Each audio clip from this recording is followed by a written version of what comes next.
பெருவாரியான வாக்குகளை வந்து விஜய் வந்து பிரிப்பாரு அப்படிங்கறத நீங்க திட்டவட்டமா சொல்றீங்க. திட்டவட்டமாண்டா இதுல எப்படின்னா இது வந்து கணிப்படியே வெளியாகுது.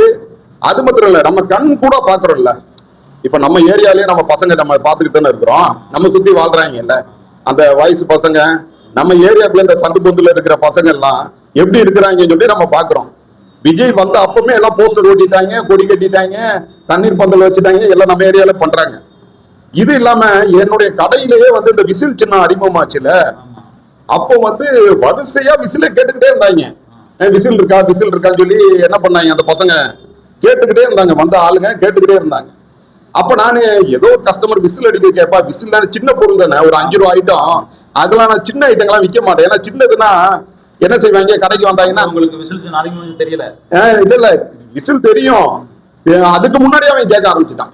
விசில் தான் இங்க அறிவிக்க போறாங்கன்றத அவங்க கணிச்சு விசில் சரி விசில் இருக்கா, ஒருத்தன் வந்து 100 விசில் வேணும்னு சொல்லி வந்தான், ஒருத்தன் 3 டஜன் விசில் வேணும்னு சொல்லி வந்தான். அப்புறம் நான் சொன்னேன், எப்பா விசிலே பஜார்ல இல்ல, வேணா உன் தலைவரை போய் சைனாக்கு அனுப்பி அங்கிருந்து வாங்கிட்டு வர சொல்ல, அங்கதான் விசில் இருக்குன்னு சொன்னேன். அந்த அளவுக்கு அந்த விசில் மோகம் அவங்க அந்த சின்னத்தை அவங்க கொண்டு போய் என்ன செஞ்சுறாங்க, அவங்க பரப்புறாங்களோ இல்லையோ, எதிர்கட்சிகள் வந்து அவங்க ஆப்போசிட் பார்ட்டிகள் வந்து பரப்பிடுறாங்க.